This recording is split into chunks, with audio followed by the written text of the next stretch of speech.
اب آپ کو بتائیں کہ وفاقی کابینہ کے ارکان نے غزہ امن معاہدے میں پاکستان کے اہم کردار پر وزیراعظم شہباز شریف کو خراج تحسین پیش کیا۔ وزیراعظم بولے کہ شرم الشیخ میں اللہ تعالیٰ نے پاکستان کو بے پناہ عزت دی ہے۔ معرکہ حق کے بعد دنیا نے پاکستان کو انتہائی اہم ملک کے طور پر دیکھنا شروع کیا ہے۔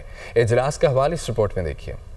وزیر اعظم شہباز شریف کی زیر صدارت وفاقی کابینہ کا اجلاس، شرکاء کی غزہ امن سربراہی اجلاس سے وزیر اعظم کی تقریر کی زبردست پذیرائی۔ کابینہ ارکان نے ڈیسک بجا کر وزیر اعظم کو داد دی۔ وفاقی کابینہ کا اجلاس وزیر اعظم ہاؤس اسلام آباد میں ہوا۔ اجلاس میں قانون سازی کمیٹی کے اجلاسوں کے فیصلوں اور ٹریڈ آرگنائزیشنز رول 2013 کے شیڈیول ای میں ترامیم کی منظوری دی گئی۔ ان ترامیم کے تحت خواتین چیمبرز آف کامرس کے لائسنس گرانٹ فیس اور لائسنس تجدید کی فیس میں کوئی اضافہ نہیں کیا جائے گا۔ Inter board coordination commission act 2023 میں ترامیم کی توثیق بھی کر دی گئی۔ ان ترامیم کے تحت تعلیمی بورڈز میں خواتین اراکین کی 33% نمائندگی یقینی بنائی جائے گی۔ کابینہ نے جموں و Kashmir administration of property ordinance 1961 میں ترامیم کی منظوری دی۔ اجلاس نے Karachi port trust act, Gwadar port authority ordinance اور پورٹ قاسم ایکٹ کو SOAs ایکٹ 2023 کے مطابق کرنے کی ترامیم کی بھی توثیق کی۔